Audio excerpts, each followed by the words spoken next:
치유전도학교입니다. 우리 인사하겠습니다. 당신은 언약의 여정 속의 응답의 주역입니다.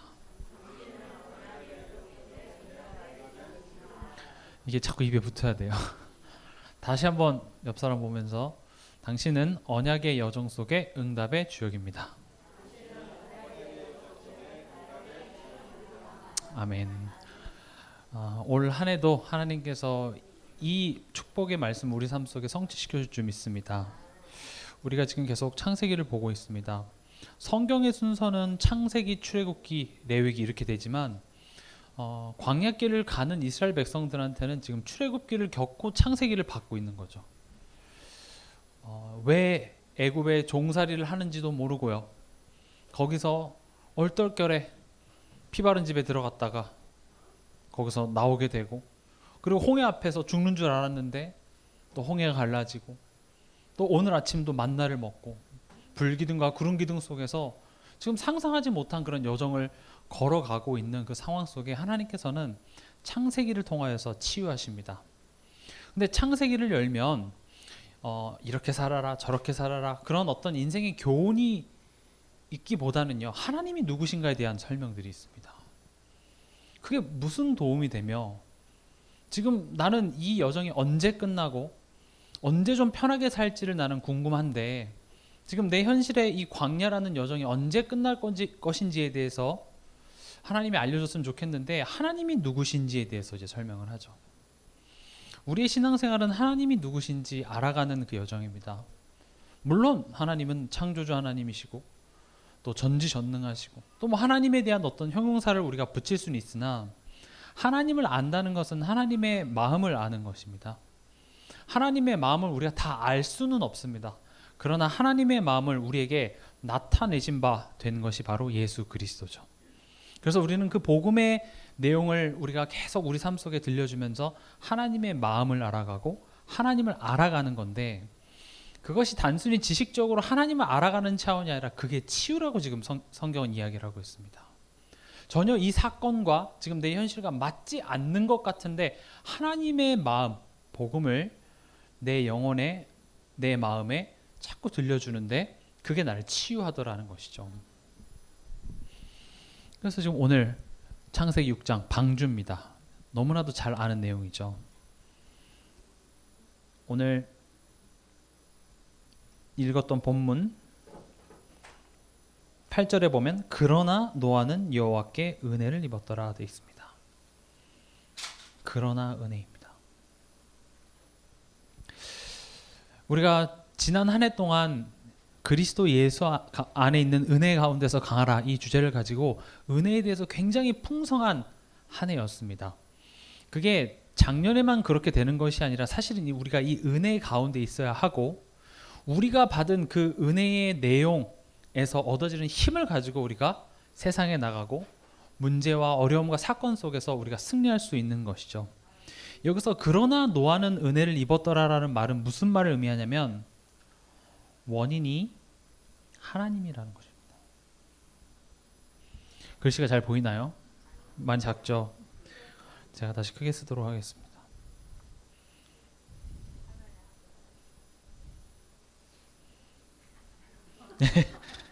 그러나 은혜. 속이 시원하십니까? 네. 원인이 하나입니다. 이게 크게 쓰면서 이쁘게 쓰면 좋은데 크게 쓰면 안 이쁘고 이쁘게 쓰려 그러면 작아지고, 실력이 없는 탓이죠. 여정을 가야 됩니다. 그러나 노아는 은혜를 입었다. 지금 그 시대의 상황을 얘기해 주면서 그러나를 가지고 하나님께서 반전을 얘기하시는데, 사실 노아도 뭐 특별한 게 없습니다. 노아도 이 네피림 시대 사람들과 똑같았죠. 지금 노아에게 복음을 줬더니 노아의 반응이 좋아서 좋을 것 같아서 주신 것이 아니라 하나님이 노아에게 나타나신 것이죠. 근데 우리가 이제 이런 은혜에 대한 기본적인 개념은 있지만 실제로 그게 우리의 어떤 인간관계랑은 좀 맞질 않아요. 그래도 내가 뭔가를 좀 해야 될 것 같고, 내가 어떤 그 복음에 대한 어떤 반응과 진심과 열심을 보여야지 하나님이 뭔가 주실 것 같다 이렇게 생각하는데 사실 그거는 결과적인 것입니다. 하나님의 은혜 입은 자는요 이상하게 복음에 내 마음에 끌리게 돼 있어요. 뭐 그 좋은 말과 세상의 교훈도 많지만 그거 말고 복음이 듣고 싶은 거죠. 제가 아직도 그 장면이 기억나는데 제가 어떤 청년을 이렇게 말씀 운동하면서 그 청년이 몸이 좀 불편해서 제가 이런저런 얘기하다가 그리스도 안에는 너의 그 질병도 치유해 줄 수 있는 능력이 있어 하니까 얘가 뭐라고 하냐면, 그때 제가 이제 전도사님이었는데, 전도사님 저는 그런 거 말고요 저 십자가가 좋아요 이렇게 얘기를 하는 거예요. 그 순간 제가 얼마나 부끄러운지요. 그래 맞아, 너가 그거면 되면 그럼 괜찮아. 원인을 하나님이라고 성경은 이야기를 하고 있는데 우리 체질 자체가요 머리로는 알지만 그게 이렇게 쉽게 납득이 되질 않아요. 우리가 성경을 볼 때도요 뭔가 그래서 뭔가 너에게 뭔가 비법이 있었을 거야를 자꾸 연구를 해요. 우리가 모세 같은 경우도 모세가 모세 될 수 있었던 것이 하나님이 원인이라고는 알고 있지만 뭔가 요괴벳이 뭔가 조기 교육을 했을 거야. 뭔가 다른 비법이 있었을 거야. 물론 있었겠죠. 요괴벳을 통해서 하나님께서는 기도하게 하시고. 그러나 지금 끊임없이 성경은 뭘 얘기하고 있냐면 하나님이 원인이 된다고 얘기를 하고 있습니다. 우리가 시작 자체를 나에게는 믿을 실력이 없고 나에게는 하나님을 온전히 담아낼 수 있을 만한 그런 신실함이 우리에게는 없다는 사실에서부터 시작됩니다. 그러고 보고 허물과 죄로 죽었던 너희라고 시작을 하죠. 우리가 모세 이름도 물에서 건짐받았다 이렇게 하잖아요. 근데 그 이름을 누가 줬을까요? 하나님이 너의 이름을 모세를 하라고 했을까요? 아니에요. 이 출애굽기 2장 10절에도 보면 그 아기가 자라매 바로의 딸에게로 데려가니 그가 그의 아들이 되니라. 그가 그의 이름을 모세라 하여 이르되 이는 내가 그를 물에서 건져내었음이라 하였더라. 모세라는 이름이 이집트식 이름입니다. 바로의 공주가 내가 건졌으니까 모세예요. 그럼 지금 모세의 인생의 원인이 누구예요? 누가 날 구원해 준 거예요? 틀린 말인가요? 공주가 구원해 줬잖아요. 모세가 또 자라서 내가 나름 나는 이집트인인가? 히브리 민족인가? 어렸을 때 그 엄마를 통해서 유모였던 엄마를 통해서 너가 히브리 민족이야 이런 이야기를 많이 들었겠죠. 그래서 히브리 민족이 당하고 있는 것을 보고 내가 원인이 돼서 내 힘을 가지고 히브리 민족들을 도와주려고 했는데 그게 뭐가 됐어요? 살인자가 됐어요. 아니 이집트의 왕자쯤 되면 너희 한 명 죽이는 거 나쁘지 않지 않나요? 그거 가지고 막 살인자로 취급받을 이유가 없는데 그것 때문에 어떻게 됩니까? 광야로 도망가는 인생이 됩니다. 이해가 안 돼요. 내 인생 자체가 아니 원인을 바로의 공주가 나를 구원해줬고 또 나도 나 나름대로 내가 열심히 해서 뭐 언약의 백성이고 히브리 민족이라고 하니 내가 좀 해보려고 했는데 영 하나님이 도와주질 않는 거예요. 그러니까 하나님이고 뭐고 다 필요 없죠. 광야 40년을 그렇게 보냅니다. 그러던 어느 날 저 멀리 떨기나무가 타는 거예요. 타는데 그 나무가 타지 않는데 불이 붙어 있는 거죠. 불은 항상 그 연소될 재료가 필요하잖아요. 원인이 필요하다고요. 근데 불은 붙었으나 타지 않는 그 나무 가운데서 하나님이 나타납니다. 지금 하나님 말하는 거예요. 너의 인생의 원인이 나라는 거죠. 계속 그 싸움이에요. 저는 입이 둔해서요. 제가 뭐라고요? 아니 네가 하는 게 아니라고. 근데 그게 우리의 수준이에요. 그러나 노아는 은혜를 입었더라라는 그 문장은 엄청나게 많이 들었지만 막상 내 삶 속에 가면 하나님을 원인으로 삼지 못합니다. 이걸 보고 관계가 원활하지 않다 그래요. 이걸 보고 불신앙이라 그래요.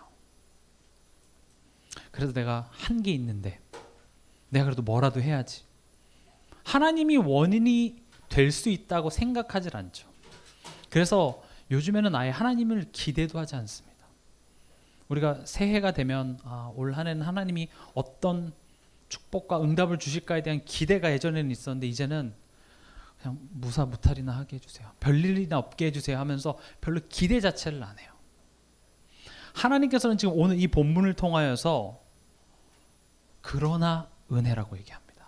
내가 너의 인생의 원인이다라고 얘기합니다.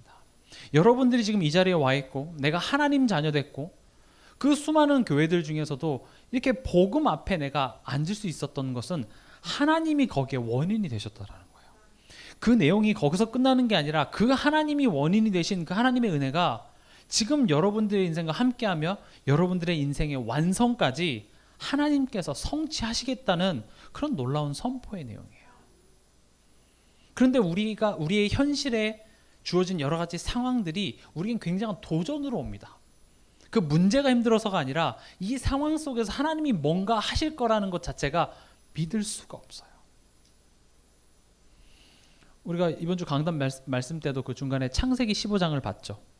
하나님 뭐라고 하십니까? 내가 너의 방패고 내가 너의 상급이야. 두려워하지 마. 어때요? 만약에 여러분들의 남편이나 여러분들의 사랑하는 사람이 내 생일 때 선물 안 주고 내가 선물이야 이러면 싫어. 그래 나 네 생일 때 두고 보자. 나도 네 선물이다 이렇게 얘기 되죠. 그런 거 말고 백을 사달라고 이렇게 얘기하고 싶은데 지금 하나님이 우리에게 나타나서 내가 네 선물이야 얘기하는데 여러분들 마음 어떠세요? 아 좋죠. 근데요 이렇게 되죠. 15장 2절 한번 읽어볼까요? 아브라함의 실망하는 모습이 보입니다.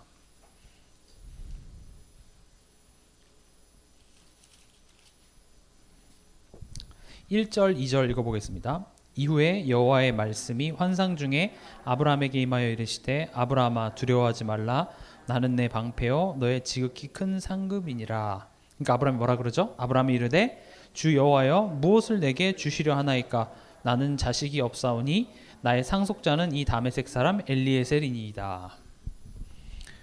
지금 무슨 말이냐면 하나님 알겠는데 그거 말고 나 지금 자녀 없다고요. 그러니까 자녀 달라고요. 하나님 이렇게 그 꽃갈 쓰고 내가 너의 선물이야 이런 거 하지 말고요. 하나님 그런 거 큰 건 안 바라니까 자녀를 달라고요. 지금 얘기를 하는 거죠. 이게 우리의 실력이에요. 근데 이런 아브라함을 성경 뭐라고 표현하고 있죠? 믿음의 조상 아브라함 이렇게 얘기해요. 이게 무슨 믿음의 조상이에요? 나랑 똑같구만. 나랑 별 다를 바 하나도 없잖아요. 근데 분명히 아실 것은 하나님께서 택하셨다라는 것은 하나님께서 인도하시고 하나님께서 직접 내가 성취하실 거기 때문에 하나님의 입장에서 완성된 거예요. 왜냐면 내가 그렇게 만들 거거든요. 이건 된 거로 보는 거죠. 그러나 우리 입장에선 그 순간은 내가 뭐라고요. 자꾸 나를 원인으로 갖다 둬요. 근데 하나님 뭐라고 말씀하시죠? 내가 할 거야. 야 내가 널 택한 것만 봐도 지금 감 안 오냐? 지금 이렇게 얘기하는 거죠. 우리가 그렇게 하나님의 은혜에 붙들림 받은 자라는 사실을 우리 삶 속에서 깨닫는 것이 지금 내가 힘들어하고 있는 그 문제 해결해 주는 것보다 더 크기 때문에 그 문제를 지금 당장 뒤집어서 해결해 줄 수 있음에도 불구하고 그 문제를 가지고 자꾸 우리에게 말씀하시는 거예요. 내가 원인이라. 내가 해결할 수 있어. 이따 뒤에서도 말씀드리겠지만 나 믿을만 하잖아. 나 좀 믿어봐. 내가 너 인생을 책임지고 있다고. 근데 도통 못 믿습니다. 우리는.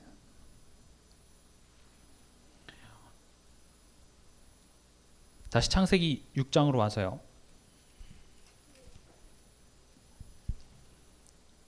9절에 보면 노아는 당대의 완전한 자라. 노아는 의인이었고 완전한 자라고 되어 있습니다.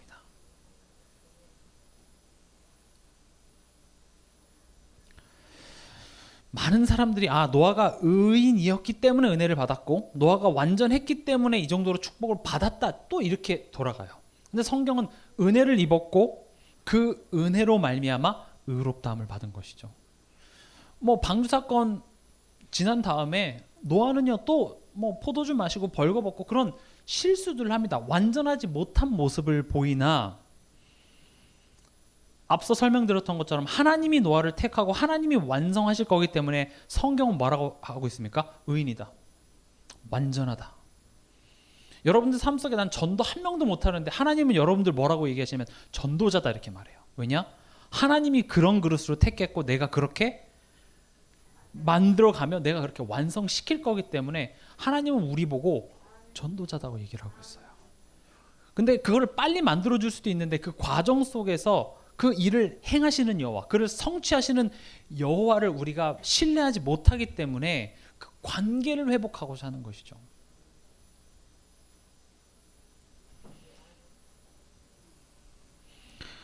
그리고 9절 마지막부터 10절에 보면은요. 그는 하나님과 동행하였으며 새 아들을 낳았으니 셈과 함과 야벳이라. 저는 이게 지난 시간에도 봤듯이 이 에녹도요. 365세 살았는데 65세에 무드셀라를 낳고 300년을 하나님과 동행하는 삶이 시작된 것처럼 지금 노아도 뭐 꼭 그런 의미가 아닐 수도 있겠습니다만은 여기 보면 하나님과 동행하면서 새 아들을 낳았대요. 여러분, 하나님과 동행한다는 게 어떤 의미로 와닿으십니까? 저는 최근에 들어서 자꾸 이 동행이라는 말이 떠오르는데, 동행하면 별일 없고, 그렇죠?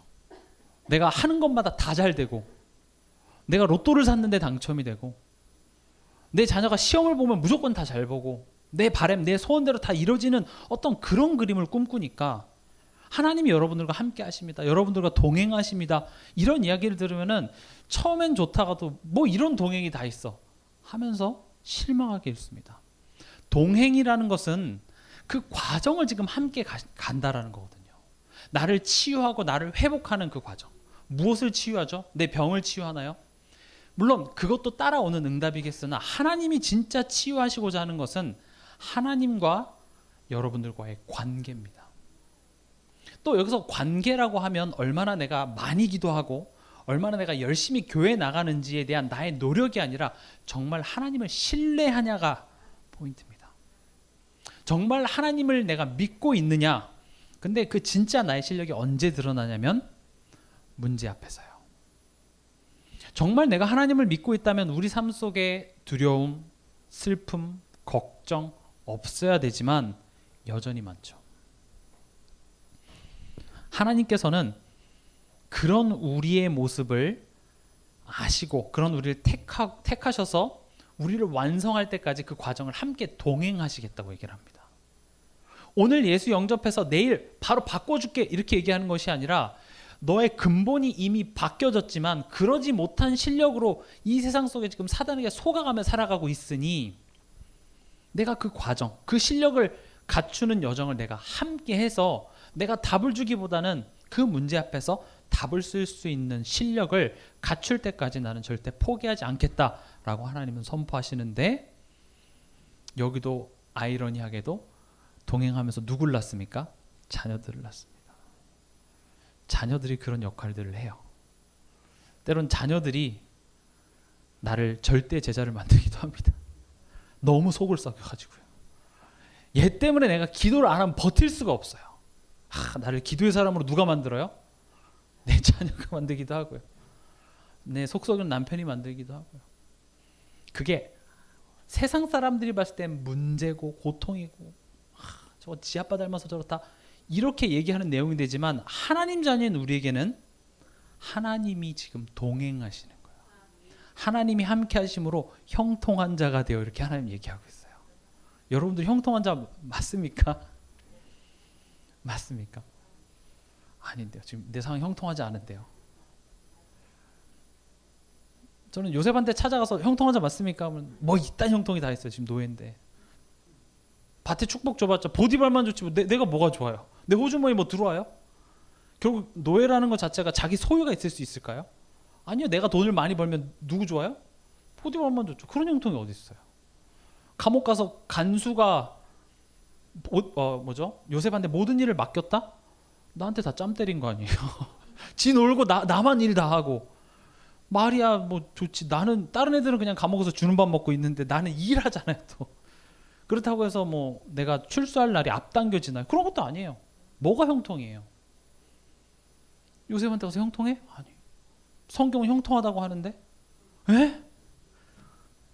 성경이 지금 형통하다 하는 것을 보고 응답 25라 그래요. 내 수준으로 봤을 때는 이게 무슨 응답이야? 하나님이 봤을 때 너무 형통한 거야. 너무 잘 가고 있어. 지금 여러분들의 인생 한 사람을 하나님은 그런 지금 여정으로 함께 인도하고 있는데 우리의 수준이 그 순간순간이 너무 괴롭고 힘들어요. 그래서 신앙생활은요, 앞으로 이뤄가실 하나님의 일하심을, 또 나에게 가장 좋은 것을 주실 그 선하신 하나님을 기대하며 오늘도 그 안에서 내가 하나님을 소망하고 하는 그 기다림이 결국은 신앙생활입니다. 기다리는 거 잘해야 돼요. 기다린다라는 것은 막연히 참아내라, 인내라는 개념이 아니라 하나님을, 그 일을 이루실 하나님을 소망할 수 있는 관계 회복이 안에서만 기다릴 수 있습니다. 기다림은 막연하게 그냥 언제 될까 기다리라는 것이 아니라 그 기다림을 초대교회에서 뭐라고 표현하냐면 오로지 기도에 힘쓰니라 이렇게 되어 있습니다. 그 시간에 언제 올까를 우리가 점쳐보는 것이 아니라 성경을 가지고 예수에 관한 그 말씀을 나누다 보니 어떻게 했죠? 바람 같은 불 같은 성령의 역사가 임했습니다. 그걸 보고 보좌의 축복이라 그래요. 우리 삶 속에 때로는 우리가 가는 여정 가운데 머리로는 알죠. 뭔가 하나님의 뜻이 있고, 그렇죠? 하나님이 뭔가 좋은 것을 주신다라는 그런 지식적인 이해는 있으나 지금 현실이 너무나도 녹록지 않고 희망이 보이지 않아서 도저히 내가 어떻게 할 수 없을 때 하나님 얘기하십니다. 그래서 복음에 집중하라 이렇게 얘기하시죠. 그때 하늘로부터 오는 그 보좌의 축복이 내게 임한다. 그런 내용입니다. 그래서 하나님과 동행한다. 그 말인즉슨 하나님이 우리의 만남과 사건을 통해서 나를 치유해 가신다는 것입니다. 오늘 두 번째로요. 8절에 보면 그러나 노아는 여호와께 은혜를 입었다라고 되어 있고요. 18절에는 그러나 노아는 내가 내 언약을 세우리니 그렇게 되어 있습니다. 그러나 언약입니다. 언약이라는 말은요. 지금 올해 우리 주제도 언약의 여정 속에 응답의 주역이라고 되어 있죠. 언약이라는 말은 약속과는 다르게 내가 약속한 거 지켰다? 지금 그걸 얘기하는 게 아니라 언약은 반드시 이 관계라는 것과 함께 갑니다. 하나님께서 말씀을 미리 주시고 그것을 성취하심으로써 나 믿을만 하지? 이거를 지금 우리에게 이해시키는 거예요. 그래서 너로 하여금 지금 너 문제 해결해 줘, 난 줄 수 있어. 그 능력을 지금 과시하시는 게 아니라 그런 내가 지금 너의 인생과 함께하고 있다라는 것을 우리로 하여금 확인케 하시는 방법, 관계 회복의 방법을 보고 언약이라고 합니다. 그래서 성경은 조금 우리가 평상시에 잘 안 쓰는 단어인 신실하신 하나님 이렇게 말합니다. 믿을 만한 하나님이죠. 여러분들 인생 속에서 하나님 믿을 만하십니까? 얼마나 믿을 만하십니까? 제가 이걸 설명하기 위해서 항상 자주 드는 예화 중에 하나가 자녀와 부모와의 관계죠. 자녀가 어느 날 그냥 갑자기 이렇게 뭐 경제적으로 어려워진다고 하니까 학원비를 낼 수 있나 그 걱정에 사로잡힌 거예요. 두렵죠. 내가 학원에서 쫓겨나는 건 아닌지, 그 사람 많은데 내가 들어갔는데 너 학원비 안 냈지 하면서 쫓겨낼 것 같아서 너무 불안해서 엄마한테 와서 얘기합니다. 우리 학원비 낼 수 있어요. 하도 이러니까 통장도 보여주고 우리 돈 있어. 그리고 내가 그거 학원에 이체하는 그것도 보여주고. 그러니까 그 자녀가 그제서야 비로소 이렇게 안심합니다. 그 다음 달이 됐는데 얘가 또 와서 이번 달은요 또 그러는 거예요. 그때부터 이제 부모는 지금 얘의 불안함을 해결해 주는 문제가 아니라 얘가 지금 나를 믿지 못하는구나 이렇게 생각이 되겠죠. 그래서 분명히 말합니다. 먼저 말해요. 내가 낼 거야. 기다려. 그럼 그때부터 이제 불안함이 시작된 거야. 어떡하지? 학원비를 낼 날이 가까우면 가까울수록 내 마음이 어때요? 불안해요. 심지어 악몽 꿔요. 학원비 못 내서 막 그 많은 사람들 앞에서 쪽팔리는 그런. 엄마 제발 낼 거라고 한마디만 좀 해줘요. 그 통장 그 잔고만 보여줘. 엄마 절대 안 보여줘. 내가 낸다고 했어. 한번 지켜봐. 어떻게 되는지 한번 지켜봐. 드디어 D-Day가 됐습니다. 학원비를 냈는지 안 냈는지 여부를 모르는 상황 앞에 학원을 가야 되는 상황이 벌어집니다. 두렵지 않겠어요? 너무 두렵죠. 심장이 쿵쾅쿵쾅. 학원에 가서 사무실에 들어갔는데 나를 안 내쫓아요. 그래서 물어보죠. 학원비 냈나요? 네, 이미 냈습니다. 그때 이제 어떤 걸 깨달아요? 우리 엄마가 학원비 책임져 주는구나.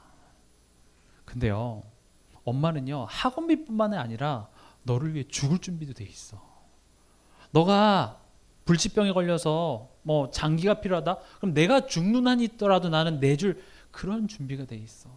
근데 이 자녀는 지금 학원비 내주는 엄마 요 정도 수준인 거죠.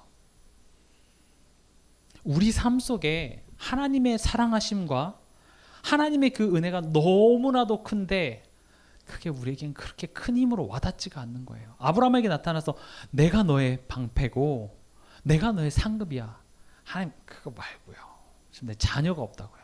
이미 하나님이 후손을 주지 않을 거라 확신하고 있잖아요. 그래서 어떻게 했어요? 내가 이미 다 조치해놨잖아요. 근데 그 모습이 딱 우리의 모습이라고요. 믿었는데도 안 되던데요? 아닙니다. 믿어지지 않아서 내가 결국 또 다른 것을 하고 있는 것이죠. 하나님께서 우리에게 주시고자 하는 응답, 하나님이 우리 인생을 지금 편하게 가게 했으면 좋겠는데 이런 갈등과 문제들을 허락하셔서 뭘 지금 하고자 하시냐면 그 관계를 회복하시고자 하는 거예요.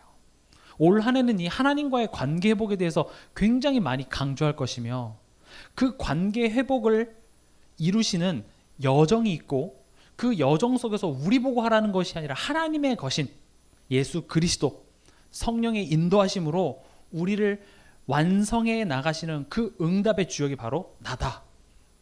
이게 이번에 전체 원단과 우리 동산교회 원단의 내용을 지금 합친 내용입니다. 올 한 해 여러분들이 받아야 될 응답이에요. 하나님과 친해지세요.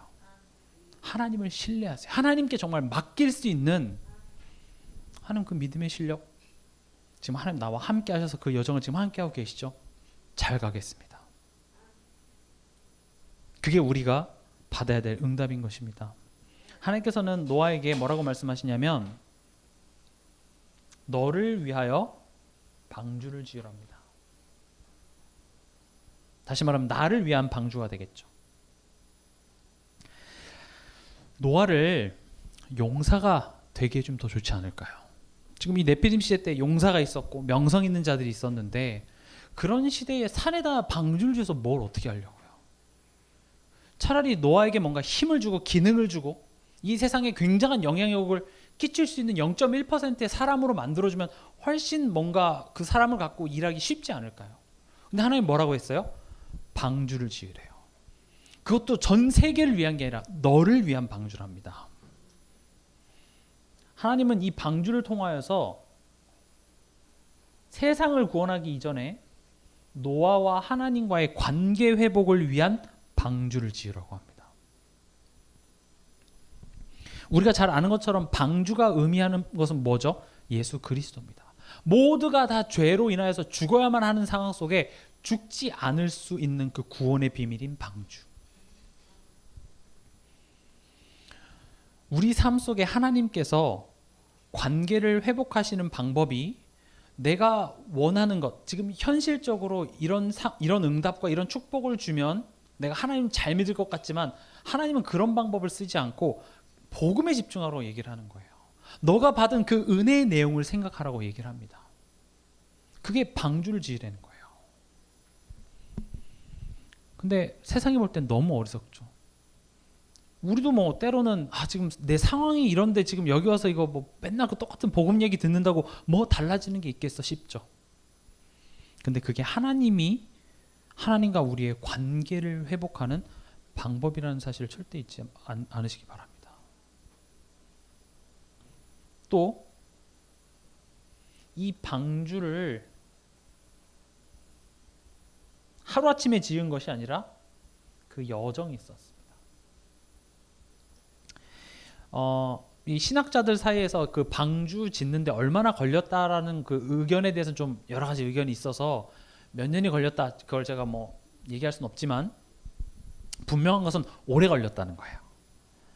한 달 만에 지은 게 아니라 꽤나 오랜 세월이 걸렸죠. 지금도 배를 지으려면 어때요? 오래 걸리죠. 이렇게 발달된 기술이 있어도 이때도 오래 걸렸어요. 아니 하나님이 그렇게 세상에 죄가 흉악하고 하면 오늘 밤에 뒤집으면 되잖아요. 하나님 뭔가 능력을 발휘하시는 데 있어서 조금 시간이 필요하신가? 힘을 비축해서 뭔가 기를 모아서 이렇게 발사할 만한 시간이 필요한 게 절대 아니에요. 하나님께서는 오늘이라도 네피림 시대를 뒤집어 엎을 수도 있는데 노아보고 뭐래요? 방주를 지으래요. 너를 위한 방주를 지으래요. 그 지으면서 저는 생각합니다. 노아 최소 10번은 망치 던졌어요. 뭐야 하면서 내 지금 뭐 하고 있는 거지? 주변에 뭐 이상한 소리도 듣고 요즘 애들 말로 현타 오기도 하고 이제 뭐 하는 건가 싶기도 하고요. 나아지는 게 없잖아요. 방주를 짓는다고 해서 내 삶에 뭐 보탬이 되던가요? 내 현실의 문제가 하나라도 해결되어지는 그런 실마리라도 보이나요? 아니에요. 그 과정이 즐거웠을까요? 하나도 안 즐거워요. 근데 하나님께서는 방주를 지으라 그러고 그걸 하루아침에 지을 수 있는 것이 아니라 거의 일평생을 들어서 지어야 되는 그 여정을 걷게 하셨다라는 거죠. 우리가 항상 기도하죠. 갈라디아서 2장 20절이 되게 하여 주시옵소서. 다시 말하면 내가 사는 것이 아니라 내 안에 계신 그리스도께서 사는 인생 되게 해주시옵소서. 그래서 하나님 알았어 그렇게 해줄 거야.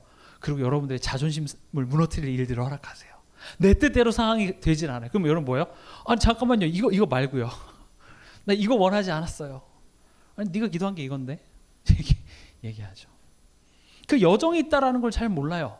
뭔가 하나님이 이렇게 마술을 딱 부려가지고 하나님 자녀 돼서 바로 내일 탁 뒤집어질 줄 알았는데 하나님 뭐라고 하시냐면 오늘 내 수준과 나의 어떤 경험과 나의 그 각인뿌리 체질을 뒤흔들릴 만한 그런 사건들을 허락하시는데 나는 그 상황 속에서 지금 하나님이 나를 그렇게 이끄시는 여정이라고 생각하지 못하고 나를 힘들게 하는 저 XX가 사단 새끼고 이 뭐가 문제고 막 그 문제를 찾기 시작하죠. 불신자들은 그래야겠죠. 그러나 지금 하나님 자녀인 우리에게 있어서 여정이라는 단어가 굉장히 중요합니다. 예를 들어서 굉장히 유명한 축구 코치가 있다고 칩시다. 그 축구 코치가 뭐 세계적인 선수를 막 다 배출해냈어요.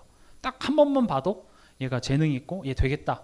그리고 반드시 만들어내는 축구 코치가 있다고 예를 들어볼게요. 그 축구 코치가 어떤 중학생을 딱 보더니 되겠는 거예요. 그래서 그 중학생 이제 부모님한테 가서 내가 얘 세계적인 축구 선수를 만들어 주겠노라고 얘기를 하죠. 그러니까 이제 부모가 그럼 맡기겠습니다. 그리고 이 자녀도 좋다고. 그래서 이 축구 코치한테 왔어요. 그래서 축구 코치가 말해주죠. 야, 내가 너 요즘 뭐 메시 최고죠. 메시나 음바페 같이 세계 최고의 선수가 되게 해줄게. 너 이미 된 거야. 이렇게 얘기를 해요. 좋다면서. 그 다음날 갔어요. 세계 최고가 선수가 될 준비를 하고 갔는데 뭘 시켜요? 운동장 돌래요. 아니 뭐지? 난 이런 걸 바란 게 아니었는데. 난 세계 최고의 선수가 돼야 되는데. 그렇잖아요. 이제 난 여기 동네 축구 다 끝난 줄 알고 난 내일 당장 프리미어리그 갈 줄 알고 나는 동네 축구 하는 애들이랑 다 작별 인사하고 짐까지 싸갖고 왔는데요. 근데 축구 코치가 뭐라 그래요? 운동장 돌래요. 다 한 바퀴 돌고 오니까 뭐래요? 더 빨리 돌래요. 무거운 거 들고 훈련을 막 시켜요. 미치겠는 거죠. 난 이거 바란 거 아닌데요.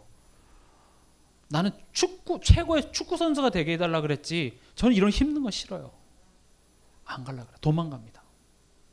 근데 그 축구 코치가 굉장한 축구 코치인 게 포기를 안 해요. 찾아갑니다. 데리고 와요. 너 일로 와. 절대 포기 안 해. 난 만들 거야. 싫어요. 엄마 미워. 아빠 미워. 거짓말 제기하면서. 이게 무슨 세계 최고야. 근데 뭐 어떡하겠어요. 힘이 있어요. 엄마한테 갔더니 가. 그렇게 10년이 지났는데 어느 날 내 다리에 힘이 나고 다른 사람들이 공을 갖고 있는데 그게 내 눈에 보여서 툭 뺐고 그냥 찾는데 들어가고 어느 날 보니까 세계 최고의 축구 선수가 돼 있더라는 것이죠. 우리가 자칫 예수 그리스도가 모든 문제 해결자고 다 끝났다 이런 단어들을 오해하는 경우가 많아요. 제가 신학교 있을 때도 거기에 좀 나이 드신 분들이 이렇게 쉬는 시간마다 다 끝났다 모든 문제 끝났다 하면서 그 노래를 맨날 부르고 노세요. 근데 그 노래가 끝나면 근데 말이야 하면서 이제 문제가 또 시작이 되죠. 저런 모순이 또 어디 있을까 싶죠. 왜 안 끝났을까요? 지금 제가 설명드린 그 예화를 잘 생각해 보세요. 복음이라는 것 자체가 그러니까 십자가에서 예수님이 다 이뤘다라는 말, 그리고 과거, 현재, 미래 모든 문제 다 끝났다는 게 틀린 말이 아니에요. 왜냐? 하나님이 택하셨고 하나님이 그 과정을 함께 하시면 하나님이 성취하실 거기 때문에 하나님의 입장에선 끝난 거예요. 내가 할 거니까요. 내가 그 능력이 되고 난 그러려고 널 불렀고. 그러나 우리 입장에서는 그 과정, 여정을 스킵하고 그냥 바로 뭔가 될 것처럼 생각을 하는 거죠. 그러니까 당황을 하는 거예요, 신자가. 고난 앞에서. 그걸 고난이라고 우리는 생각하죠. 문제라고 생각하죠. 어디 성경의 한 인물이라도요, 오늘 부르고 오늘 저녁부터 갑자기 180도 바뀌어가지고 한 번도 하나님 앞에 지적받거나 그런 거 없었던 인물 한 사람이라도 있나요? 없어요. 심지어 바울도요, 다메섹에서 그렇게 뒤집어져도요, 하나님이 바울을 바꿔가시는 장면들을 우리가 볼 수 있는 것처럼 반드시 그 여정이 있습니다. 그러나 하나님이 그걸 인도하시기 때문에 우린 그걸 이미 성취된 것으로 믿는 것이죠. 그리고 우리가 그 하나님을 불신한다 할지라도 하나님의 사랑에서 끊을 수 없는 자리로 이미 옮겼기 때문에 나의 실수와 내가 그걸 믿지 못해서 또 돌아간다 할지라도 지옥에 가는 게 아니라니까요. 하나님의 자녀가 취소가 되는 게 아니에요. 법적으로 생명의 성령의 법으로 우리는 하나님 자녀가 됐습니다. 성령 인치심을 받았어요. 이젠 그 안에서 우리가 하나님의 거하실 성전으로 이제 지어져 가는 과정이라는 거죠. 또 오해하지 말 것이, 그럼 하나님이 다 하시기 때문에 내가 그럼 가만히 있으면 되냐? 아닙니다. 뭐라 그랬어요? 방주를 지으래요. 하나님께서 우리 삶 속에 우리라는 그런 믿음의 도전들을 지금 자꾸 하게 만드신다는 것이죠. 그것도 잘 지을 수 있도록 고린도전서 2장 12절 우리 한번 같이 찾아서 읽어보겠습니다.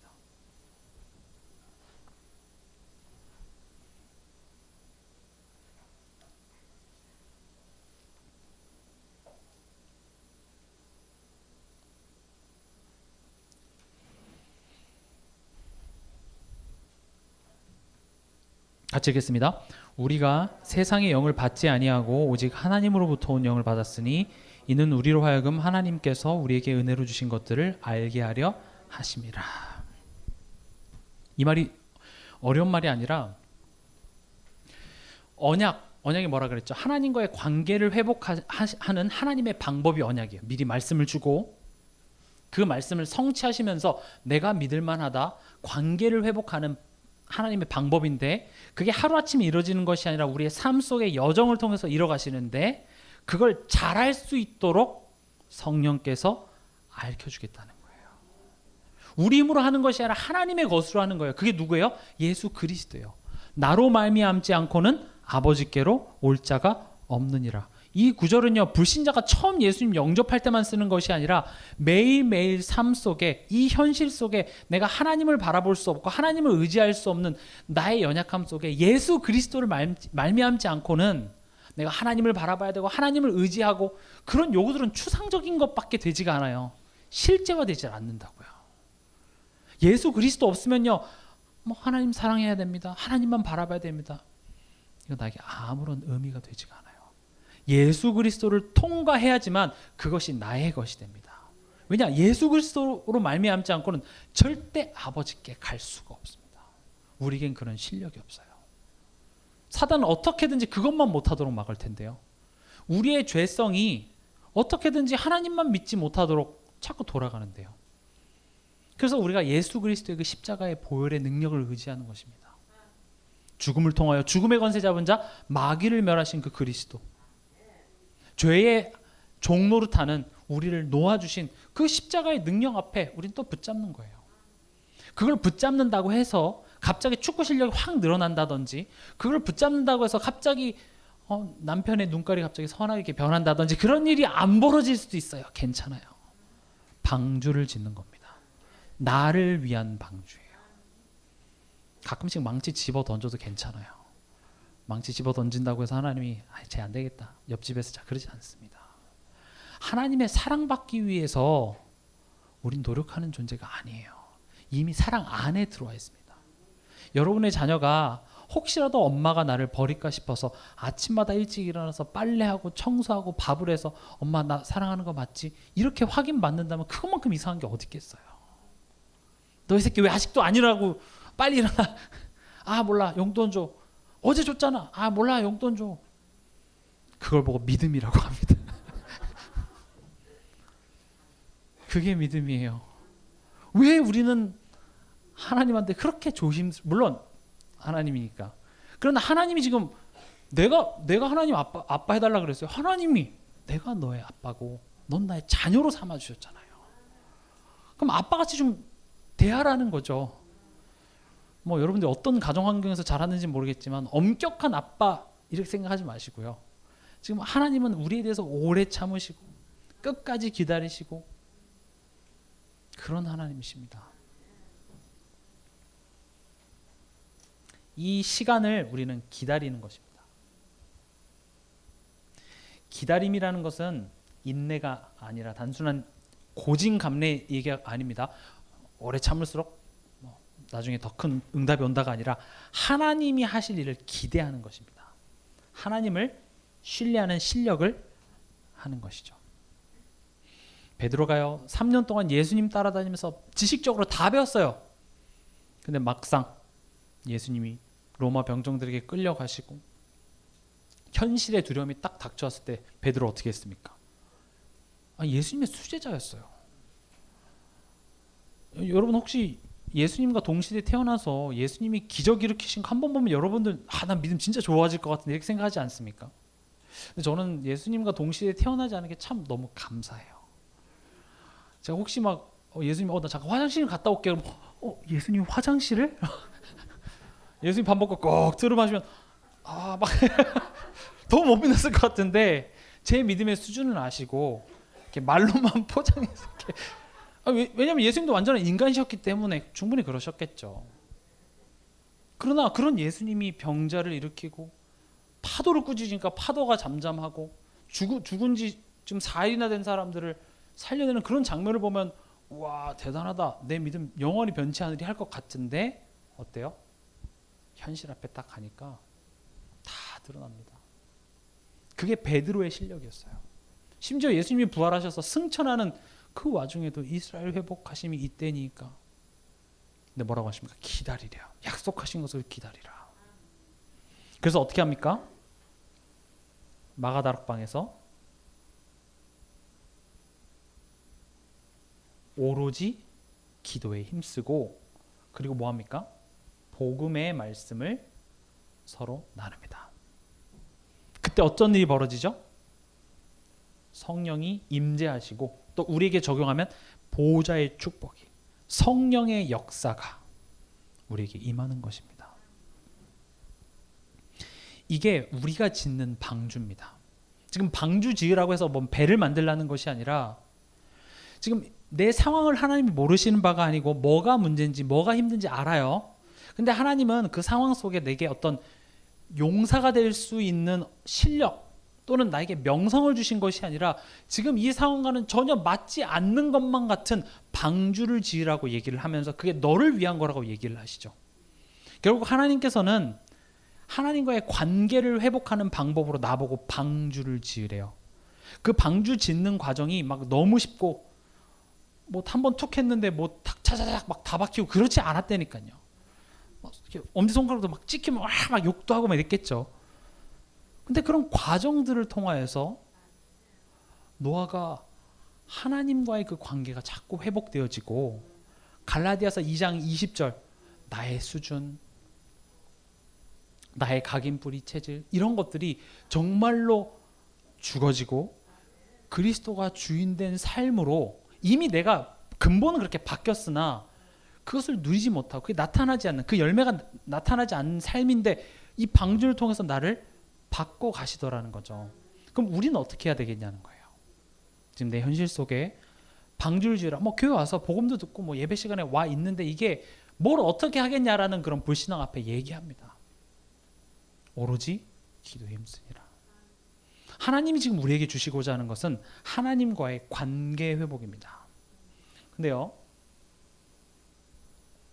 이 하나님과의 관계라는 말이 가만히 앉아서 내가 메시지만 듣고 좋다 물론 여기서도 시작이 되지만 지금 노아한테 뭐라고 했습니까? 가서 방주를 지으래요. 쉽게 얘기해 볼게요. 하나님께서 전도자로 부르신 사람이 전도를 안 하고 가만히 앉아서 메시지 가게 집중하고 있잖아요. 그럼 틀린 것은 아닌데 이상하게 그걸로 만족이 안 됩니다. 내가 가야 될 자리가 있어요. 모세가 그래 떨기나무에서 하나님 만났어요. 그러나 하나님 내가 애굽에 가진 못하지만 그래도 내가 지금 이 여기 호렙산에서 내가 하나님과 그 깊은 시간을 누리겠습니다. 깊은 시간 누릴 수 있죠. 그렇잖아요. 하나님 자녀인 거 변합니까? 야 내가 가는 대로 안 가? 잘라 이렇게 하지 않잖아요. 거기서 이렇게 다 가부좌를 틀고 깊은 호흡을 하면서 거기서 복음을 누리고 있는데 이상하게 내 마음이 편하지가 않아요. 만족스럽지가 않아요. 취미생활이나 한번 해볼까? 책을 좀 읽어볼까? 신앙서적 같은 거 막 읽고. 저는 거기에 증인입니다. 저는요 어렸을 때부터 이렇게 뭐 개척하셨으니까 한 번도 돈에 대해서 넉넉해 본 적이 없어요. 돈이 너무 벌려서 짜증나 뭐 이런 적이 없고. 그래서 항상 저는 왜 하나님은 살아계시고 전능하신데 왜 우리 교회는 어렵지? 항상 그 생각을 했거든요. 알게 모르게 저한테는 그런 돈이 상처가 돼서 내가 그냥 돈을 엄청나게 벌어버려야 되겠다. 그래서 제 소원은 빨리 목사님 사모님을 은퇴시켜서 죄송합니다. 꼴도 보기 싫은 이 동성계 빨리 떠나게 해야지. 누구 좋으라고 지금 저렇게 고생하시나 싶어가지고. 그래서 뭐 돈 벌려고 돈 있죠. 어떻게 하면 돈 잘 벌까? 그것만 항상 고민했어요. 그렇게 해서 뭐 학교도 가고 나름 그렇게 해서 직장도 가고 근데 이상하게 마음이 안 맞아요. 제가 뭐 실패해서 온 게 아니에요. 제가 막 암 걸리고 막 다리 부러지고 해서 지금 제가 여자 쓴 게 아니라 이대로 가면 되게 괜찮을 것 같아요. 성공도 보장된 것 같고 나름 열심히 해서 그 노력에 대한 대가도 얻었고 꽤 괜찮은데 뭐 안 편해요. 뭔가 모르겠어요. 근데 돌아가긴 싫은 거예요. 돈이 여전히 좀 좋고.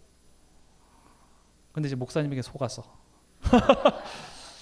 목사님의 꾀임에 넘어가서 RTS에 가서 딱 앉아 있는데 그 있잖아요. 이렇게 시계에 태엽이 하나 탁 빠져 있었는데 아주 작은 부품인데 그게 딱 맞아 돌아가니까 이게 시계가 착착 돌아가는 것처럼 여기가 내가 있을 자리구나. 근데 싫어요. 여전히 싫어요.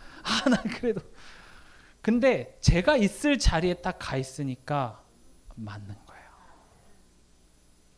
하나님과의 관계 누린다라는 게 내가 지금 그냥 내가 있고 싶은 이 자리에 나 편한 대로 앉아 있는 게 꼭 그게 관계 누림이 아닙니다. 때로는 너무 짜증나요. 싫어. 내가 또 뭐 이 무슨 전도회 회장 또 맡으면 내가 또 1년 동안 개고생할 텐데 나보고 다 하라고 할 텐데 아무리 봐도 뻔한데 근데 안 하자니기도 불편하고. 하나님께서요 말씀 운동하고 생명 살리고 복음 전할 자로 부르신 자가 그 자리 가지 않으면 분명히 나 복음 있고 예수 그리스도 나와 함께하고 다 좋은데 만족스럽지가 않아요. 그걸 자꾸 다른 걸로 채우려고 그래요. 근데 걱정하지 마세요. 하나님이 가만히 있어도 이끌어 주실 겁니다만은 코에 걸려서 끌려가지 말고요. 저처럼 그냥 내가 자발적으로 가면 얼마나 좋아요. 하나님 우리 그런 사람으로 불렀어요. 너를 위하여 방주를 지으랍니다. 다음 시간에도 말하겠지만 하나님이요 노아에게 말해요. 정결한 짐승 6쌍씩 부정한 짐승 2쌍씩을 이 방주에 집어넣으래요. 저는 그걸 읽으면서 잠깐만. 그러니까 이제 노아도 생각을 할 거 아니에요. 그럼 그걸 어떻게 집어넣지? 근데 그 다음 구절을 보면 모세가 네 순종하고 아멘 했는데 이제 제가 만약 노아였으면은 이거 뭐 잠자리채로 사자를 잡을 수는 없잖아요. 그걸 어떻게 끌고 들어가요? 이거 내가 되겠나? 그 수많은 동물 내가 어떻게 다 잡아서 집어넣어요. 근데 하려니까 어떻게 해요? 그래서 어쨌든 자고 이제 잠자리채랑 뭐 이렇게 줄 같은 거 갖고 이제 가라니까 어떻게 할까요? 나왔는데 어떻게 해요? 하나님이 다 방주를 이끌더라고요. 지금 하나님 뭘 해요? 우리 보고 요단강 건너라 해서 후 불어하고 건너가래요? 아니에요. 가라 그래서 막 가보는 게 제스처만 좀 취해보라는 거예요. 하나님이 하실 걸 믿고, 그러나 너가 아무것도 안 하고 그냥 하나님이 알아서 하실 거야가 아니라 하나님이 하라고 했을 때 거기에 순종하는 그 순종 앞에 내가 나아갈 때에 요단강이 갈라지더라고요. 그게 우리 신앙생활 속에 하나님이 요구하시는 믿음의 도전이에요. 우리가 내 가정에 대해서, 우리 구역에 대해서, 뭐 여러 가지에 대해서 안 될 것 같은데 말씀으로는 자꾸 하라고 하니까 이게 갈등이 되죠. 안 될 것 같은데요. 근데 가보는 거예요. 말씀이 그렇다고 하니 한 스텝을 뛰어보는 거죠. 근데 거기에 하나님이 동물들이 인도하더라고요. 그럼 내가 할 일이 뭐가 있어요? 아, 하나님이 하시는구나. 그걸 체험해야 된다고요. 그래서 우리 동산교회가 올 한 해는 정말로 내가 있어야 될 자리, 내 삶 속에 하나님이 그렇게 말씀하셔서 그 말씀 믿고 말씀에 의지해서 한 스텝 떼봤는데 하나님이 결국 다 역사하시더라, 그걸 체험하는 모든 우리 동산교회 여러분 됐으면 좋겠습니다. 지금 이 말씀 들으신 것은 하나님께서 당신을 위한 구원의 사랑을 나타내시기 위함입니다. 지금 이 시간 이 기도를 같이 따라하시며 예수님을 내 마음과 인생의 영원한 구주로 영접하겠다고 고백하실 때에 하나님의 사랑이 여러분 마음속에 영원히 함께하게 될 것입니다. 제 기도를 따라하시면 됩니다. 하나님, 저는 지금까지 제가 저의 삶의 주인이 되어 마음과 육신의 갈급함을 채우기 위해 열심히 살아왔습니다. 하지만 사단의 권세 아래서 죄의 종으로 살고 있기에 내 노력과 상관없이 고통당하다가 결국 죽을 수밖에 없는 죄인임을 깨달았습니다. 이런 나를 위해 하나님께서 육신을 입고 십자가에서 사단의 권세를 멸하시고 저의 모든 죄값을 죽음으로 대속하신 그리스도이심을 믿습니다. 지금 이 시간 예수 그리스도를 제 인생의 구세주이시며 제 삶의 참된 주인으로 영접합니다. 성령으로 나와 함께하여 주사 저의 마음과 생각을 다스려 주시고 저의 삶을 인도하여 주시옵소서. 그래서 참된 평안이 가득한 삶 되게 하여 주시옵소서. 예수 그리스도의 이름으로 기도합니다.